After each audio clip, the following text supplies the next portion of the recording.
Chuck and Ruck show. Mm-hmm. We got a special episode today. ESPN came up with a list of top 10 players at each position. We're gonna go over a couple today. You want to start with the quarterback, bro? Let's get this. Yeah, let's start with quarterback. All right. Apparently, someone say, yeah, let's start with the quarterback here. Number one on this list apparently was Aaron Rodgers. Mr.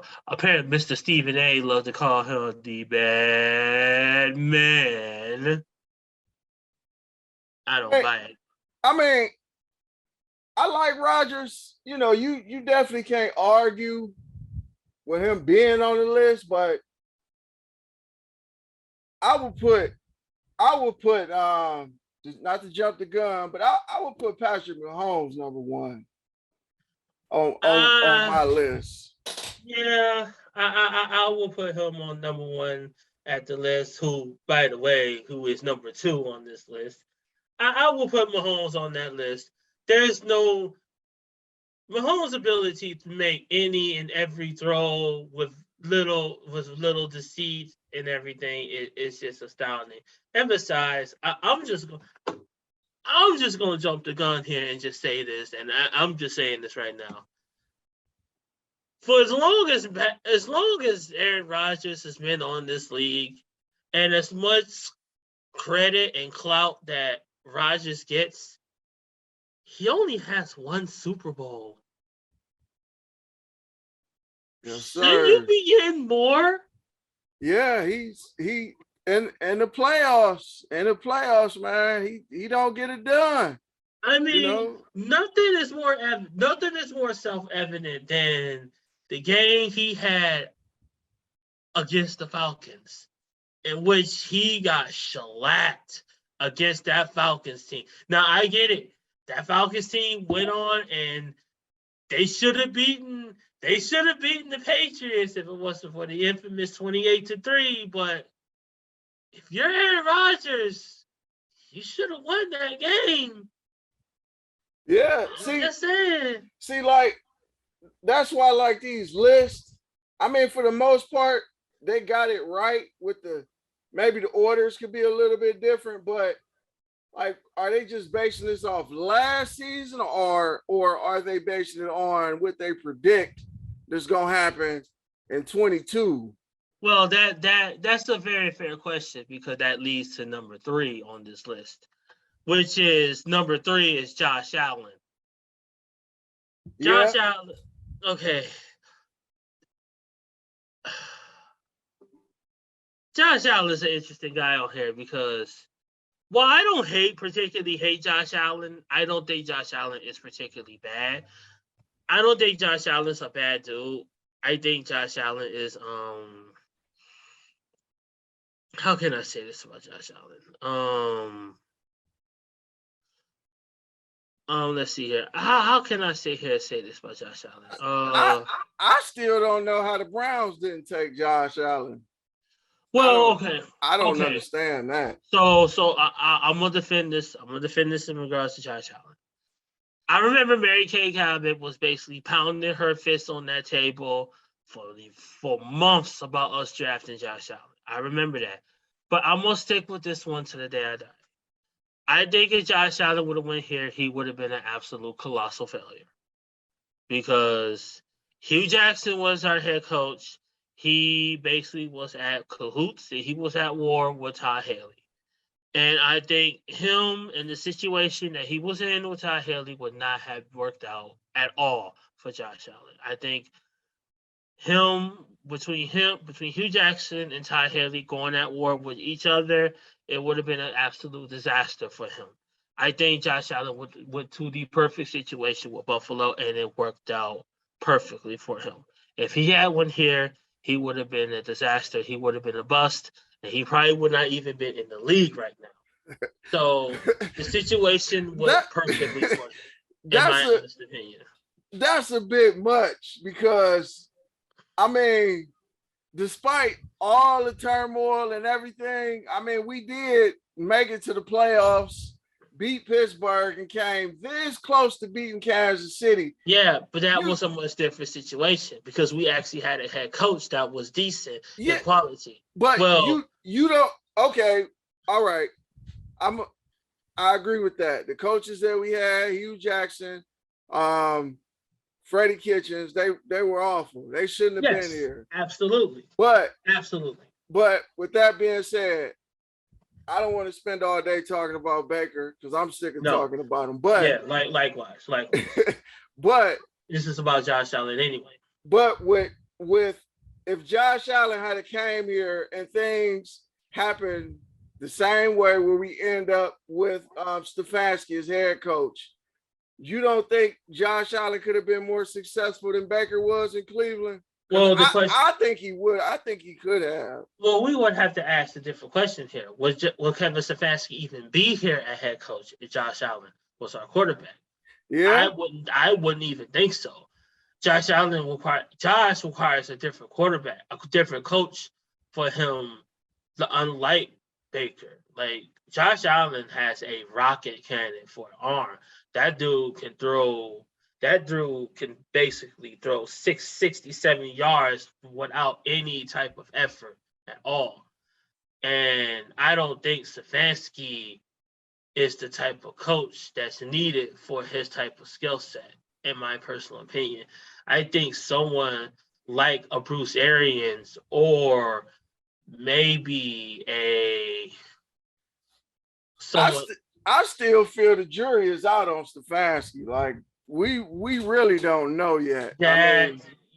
As much as I want to dig into that, and believe me, I want to, that's for another rainy day. That is for another rainy day. Maybe tomorrow, but for now, I'd rather say that one for later. But speaking of Bruce Arians, as I mentioned earlier, number 4 on this list, Tom Brady. Tom Brady, you know the old saying that Rocky Balboa had a famous saying in the movie Creed that time is undefeated.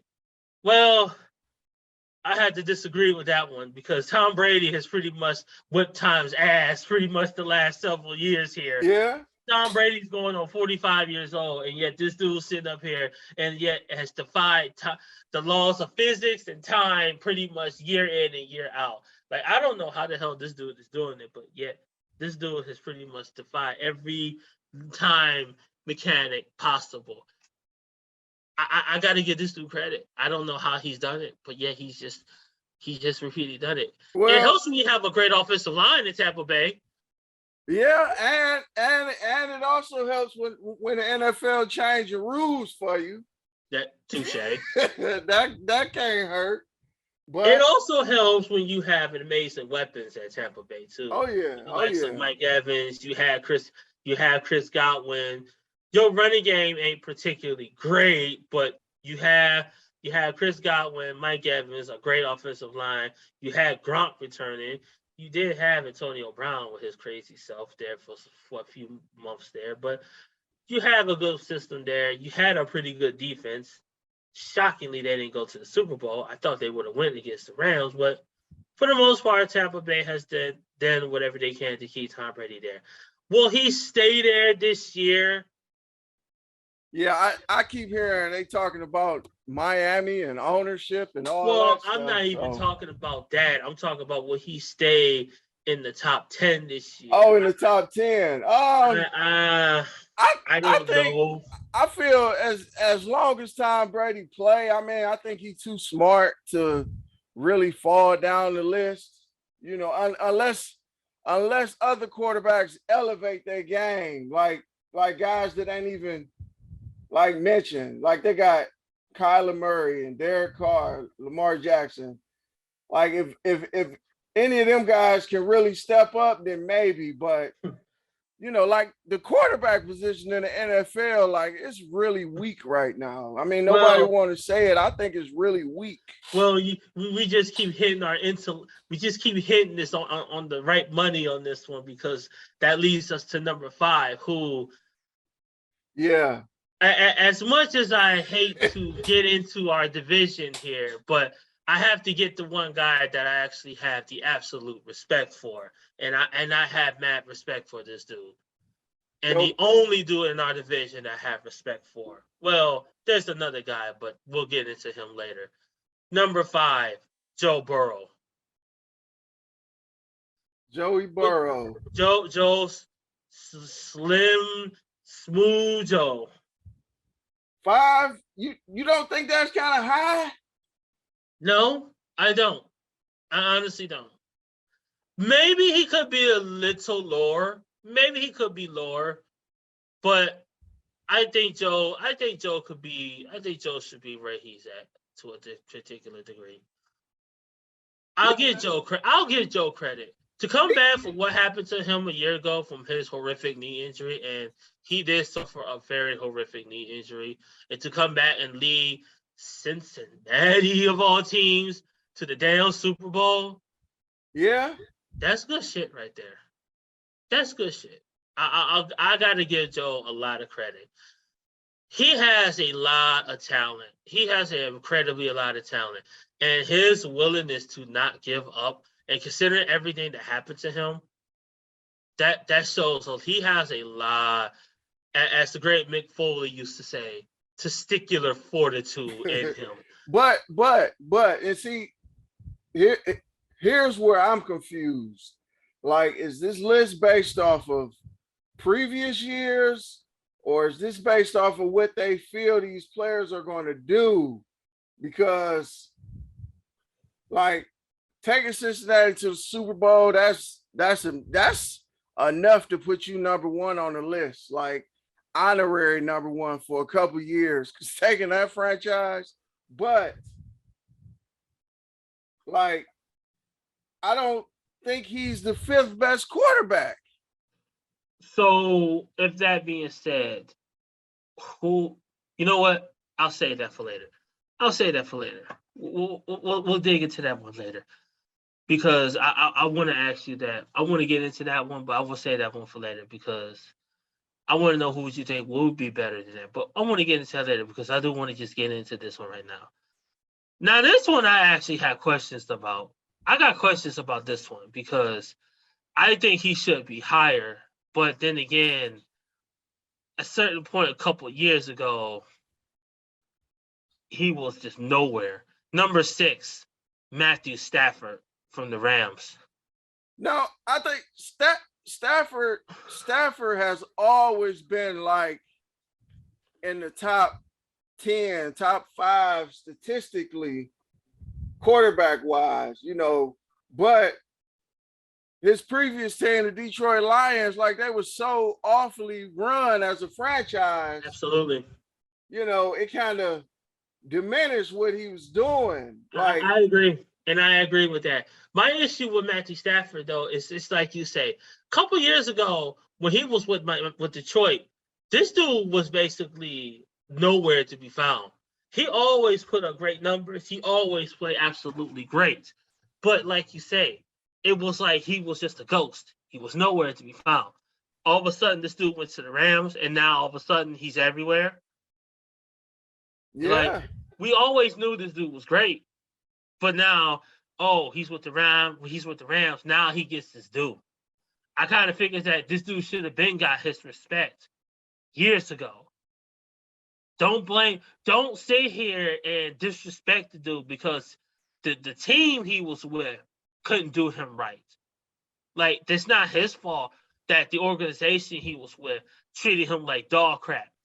You can't blame him for sitting up here for hiring horrific head coaches like Matt Patricia year in and year out. Also, you can't blame him for firing for actually they had a good head coach and they fired him for no good reason in Jim Caldwell. That wasn't his fault. Yeah, I think they were actually playing pretty good, wasn't they? I'm surprised. They were playing pretty good. They had a over 500 record, and you fired the guy for no damn reason. Like, that's not Stafford's fault. That's his organization's fault.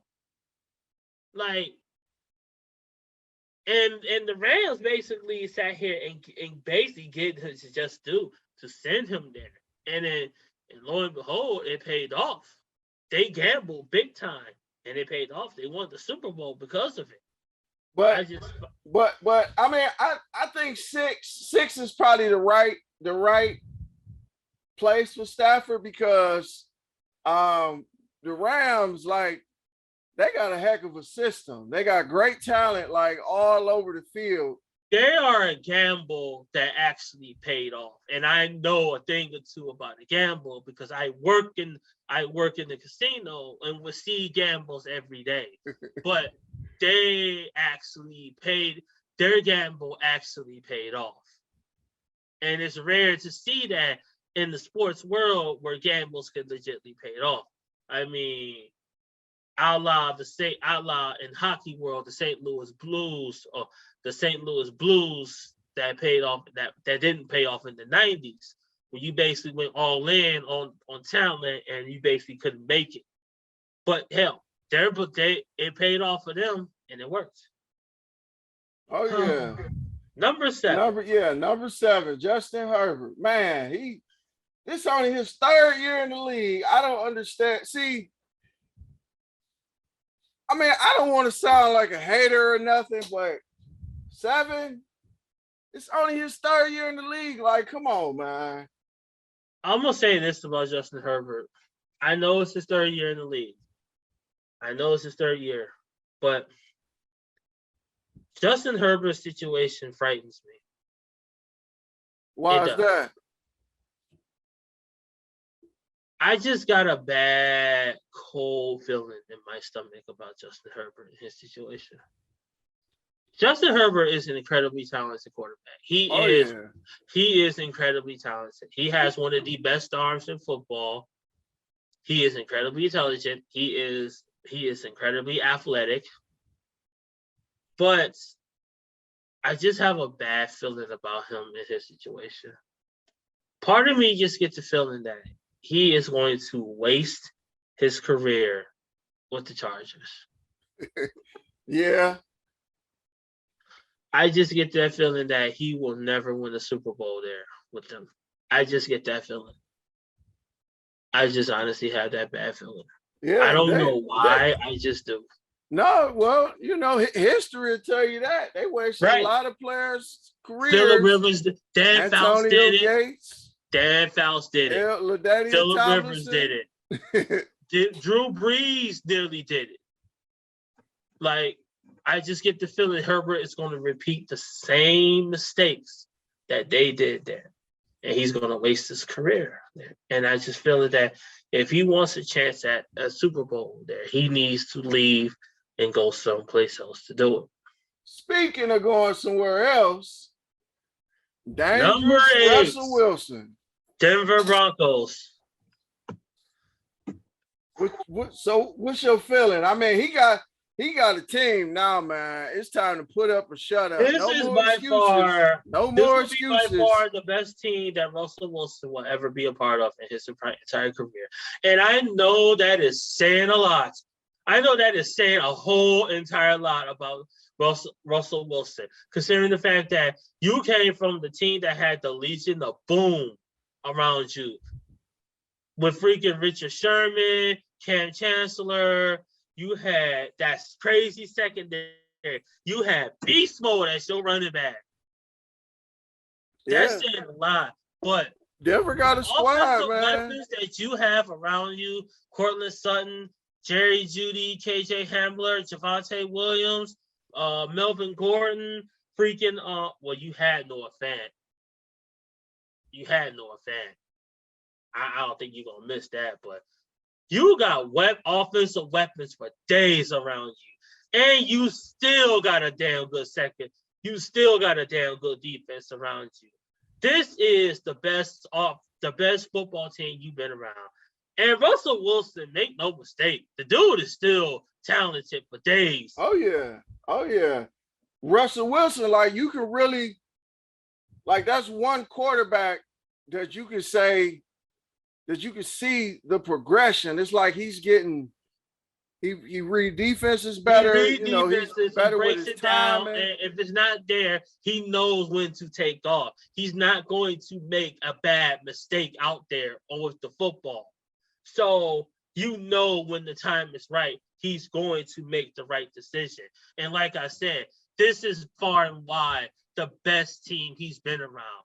Like, I will be, barring anything unforeseen, uncrazy. I wouldn't be shocked if Denver made it to the Super Bowl this year. It wouldn't surprise me one bit. The only reason that I could see it too, but a lot of things will have to happen. Kansas City will have to sit here. Kansas City will have to really show something will have to be exposed between Tyreek Hill and Pat Mahomes. Something has to be exposed between them two. One of those two has to be exposed. I think we all know who's going to get exposed from that, but that's another day. That's for later. Possibly. No, we gonna get to them next. We're gonna get to that. We're gonna get to that later. Yeah, let's jump on 9 and 10 with Watson and Prescott. Should they be swapped? Who? Watson and Prescott. Wait. Save that because I got a lot to get into that. I got a whole lot to get into that. I think talent-wise, Watson. Speaking of which, number 9, Deshaun Watson. Watson is probably a top 2 or 3 talent. All I'm gonna say is this about Deshaun Watson. You must know somebody is that talented for someone who's not played a year worth of football and you're still in the top 10. That tells you how talented somebody is. Somebody's still in the top 10 and you haven't played a year. Yeah. That tells you all you need to know about somebody. Yeah. Watson, I mean, the dude is beast on the field. Like, he got a crazy arm. He's stupid fast. He is something insane when he is on that football field. So, having said now, to answer your question, should they both be swapped? Should Watson and Dak be swapped? No. So you would leave Dak at 10? Yeah. Matter of fact, I'll go one better. I will personally go out. Let's see what's honorable mention here. As a matter of fact, I will go one better. I think Derek Carr should be number 10. Over Prescott? Yes. I think Derek Carr should have been number 10. See, Derek Carr probably is in the top 10. I think Derek Carr does not get enough respect or props that he deserves in this league. And I think Derek Carr is actually a damn good quarterback. I agree with you. I think Derek Carr is very good. I'm trying to see, because I'm just waiting to see what exactly who would I take out? Who would I take? So you would take out Dak? Yes. See, I would keep Dak on there for the simple reason because Ezekiel Elliott is trash now. And Dak, every year Zeke doing this, Dak is doing this. Zeke is not the same person that he's always. Zeke is not trash. The same person I don't even know why people think people say it's because of the contract he got, which I don't know if he ain't playing as hard or ain't practicing. No, because Zeke is old. Zeke is old. It's pure and simple. Yeah, he got a lot of miles. We already know. It's just one thing that we already know. Running backs do not have longevity in the NFL any longer. We already know this though. That's why I wonder what the heck Jerry was thinking when you gave that dude all that damn money to begin with. Like, what was you thinking giving that dude that money? Well, you know, what was you thinking? You know your boy Jerry Jones. He don't want to look like an idiot when it comes to drafting. Well, so he is an idiot. He gonna pay his players. Like, what was you thinking when you gave that dude that damn money? Like, I'm trying to figure out, like, What was you thinking giving that dude all that money? Like, I have no idea what was. See, I'm not even tripping on the money. I'm talking about the years. Like, get him like a two in the possible. Do what we did when we gave Nick Chubb his money. We gave him 3 years. Like, that's smart. That's the smart move. Yeah. But having mentioned, like, while the fall of Elliott was there, you saw the rise in Tony Pollard. Tony Pollard sat there risen up, and he has became that back that they needed. But even so, like, you, to your point, you are 100% right. Dak has risen to step up and do his thing for them. But the problem persists with this, though. What has Dak really done in these several years other than put up amazing stats that makes Dallas something that you could say, okay, with Dak Prescott, I know I have a legit shot that you can take me to the promised land? Well, it seems like they're in the running every year for that division. I mean, division ain't great. That's division. It ain't great, but you win a division, you got to guarantee home playoff game or whatever. So okay, that's fine. At least I know with the Raiders and Derek Carr did things in these several years that he should not have done. Hell, he beat Kansas City at their house. Yeah. How many teams can sit here and say they did that?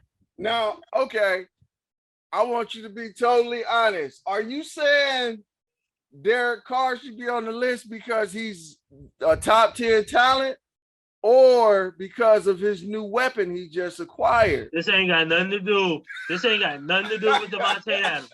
This ain't got nothing to do with Davante Adams.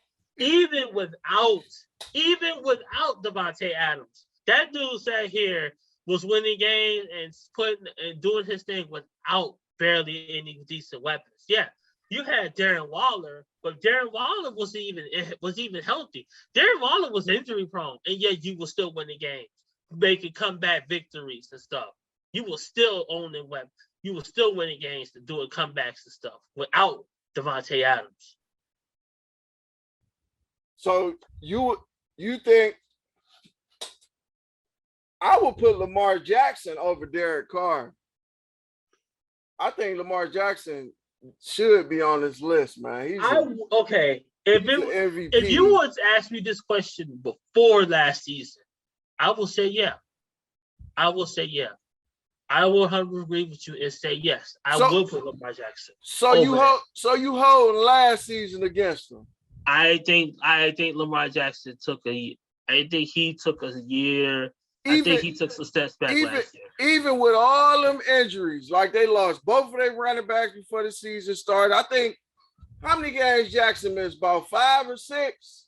I don't think the injuries was the issue. Even when the opportunity presented itself, I think when he sat here, he had opportunities to show himself, to really step up and show what you're about. And I think he didn't answer the call. I think he took some steps back last year. I think he did. I'm not going to say. Look, I wouldn't say he took a step back. I would just say the division got a lot tougher. Like the Browns, then you got Cincinnati. Cincinnati came from nowhere last year. I mean, because for years, for years, it's been 2 automatic victories. It's been 2 teams that came and dominated our division. It was Pittsburgh, It was Baltimore. They pretty much was the landlords of our division.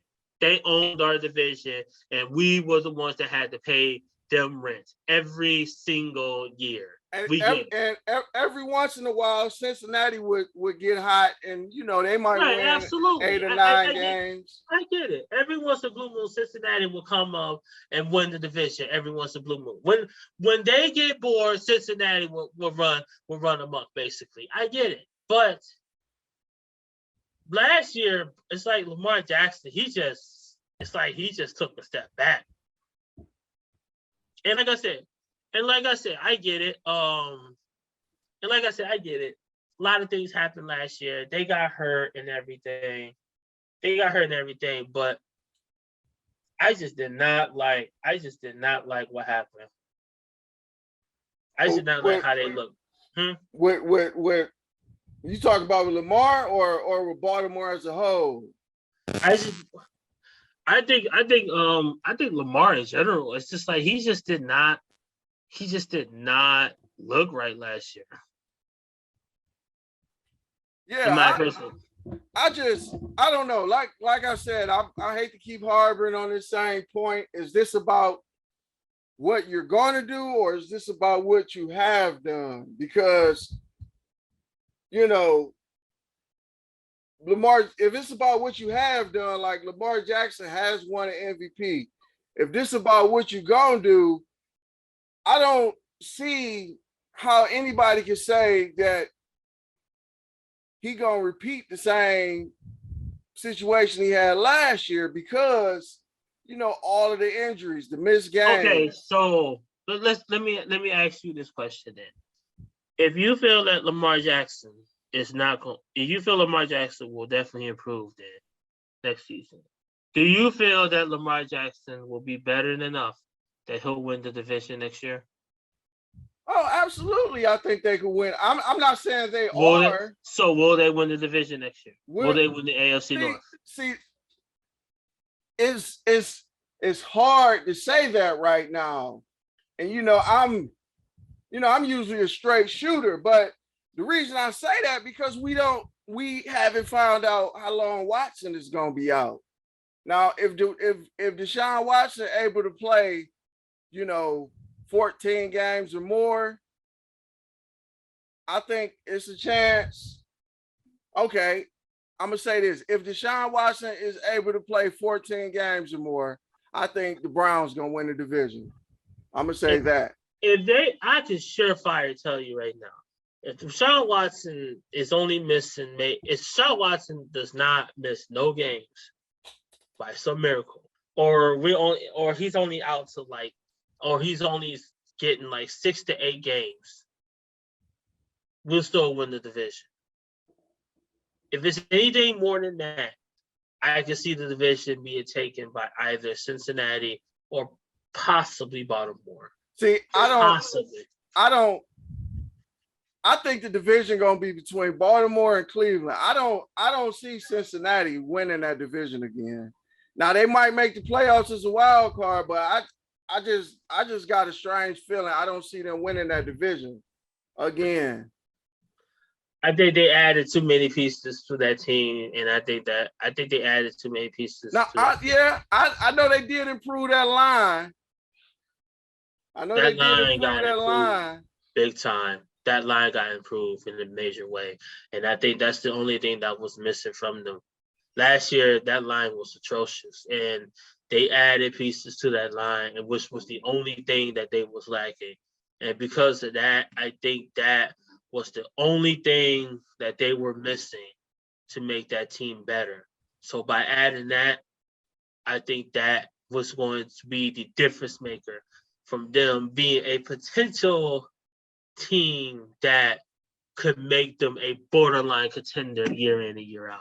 Now, yeah, I agree with that. Adding the offensive line, it ain't gonna do nothing but help them. But I feel last year they caught a lot of teams napping with that Burrow and Chase combo. Like they caught a lot of teams sleeping, and I think teams are going to be more prepared for that. They're going to make Burrow do something else. I mean, I know they got a couple receivers. They got really good running back. Yo boy, he's really good. Oh yeah. But they're going to make Burrow go somewhere else with that ball. And if he's able to elevate his game and get it, all over the field, hitting guys everywhere else and not just, relying on Chase 99% of the time, he can definitely elevate and step his way up this list. But, I got to see it before I'm willing to just crown him. That's why I keep going back to Jackson. Like, Lamar Jackson, he's never had great receivers, man. But this dude is, you know, he got really good tight ends. You know, I ain't gonna say he ain't got nobody to throw to. You gotta disagree with that one because if he had won anything that was good, he's always had a damn good tight end. And I mean, he's had a damn good tight end. And that tight end was in the form of Mark Andrews. That tight end was broken. He's always had a broken tight end in the form of Mark Andrews. That is one of the best tight ends in the league. That dude just always, it's like that dude always found himself open. Always. Well, I don't know.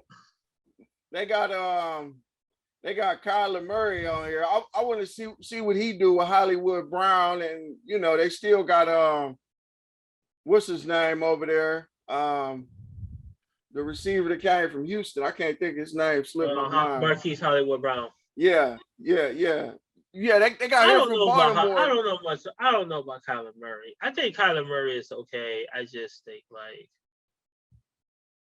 for what Arizona is trying to do and trying to accomplish and how talented they are. Who would you rather have, Kyler Murray or Baker Mayfield? I can't stop talking about this guy. He's just polarizing, man. Kyler ain't never won no playoff game. No, Baker actually was the one that had. I guess honestly Baker. I mean, with the safe bet for Baker, at least he was able to win the playoff game. Sure, if you look at that game against Pittsburgh was not really good at all. They pretty much had one foot out the door. Ben pretty much just they start out like 10 or 11-0 or something. They started off the season 11-0, but Pittsburgh was pretty much just one leg out the door anyway. They took advantage of bad teams, basically. They took advantage of bad teams and like they were supposed to. When it actually had to play good teams, they pretty much just could not. They laid eggs in the worst way. And when we played them, we were a good team and they got exposed. Flat out. Oh yeah. Yeah, our defense, they put it on them. Shut them down in the worst way. So to end this, I would say I would put my top 10 would probably be Patrick Mahomes 1, put Aaron Rodgers 2, I leave Josh Allen 3, Brady 4. I would probably move Stafford up to 5, I would put Stafford ahead of Brady. I would put Stafford at 4, Brady at 5. I would put Russell at 6. I would probably put Burrow at 7, Herbert at 8. Watson probably would stay 9 because he didn't play last year. Mm-hmm. And man, Lamar Jackson and Dak Prescott. I'm gonna put 10A and 10B. They both got to be on this list, man. I would have to do Carr at 10. I would do Watson at 9. I'll leave Wilson at 8. Herbert will stay at 7. I will probably put Burrow at 6. Stafford will be at 5. Brady will be at 4. I'll leave Allen at 3. I'm sorry. Yeah, I'll be Brady at 4. Allen will be at 3. I guess I'll do Rodgers at 2 and Mahomes at 1. Okay. Well, there you have it, folks. This has been the Chuck and the Ruck podcast show, and we will be back with you next time talking about running backs and wide receivers.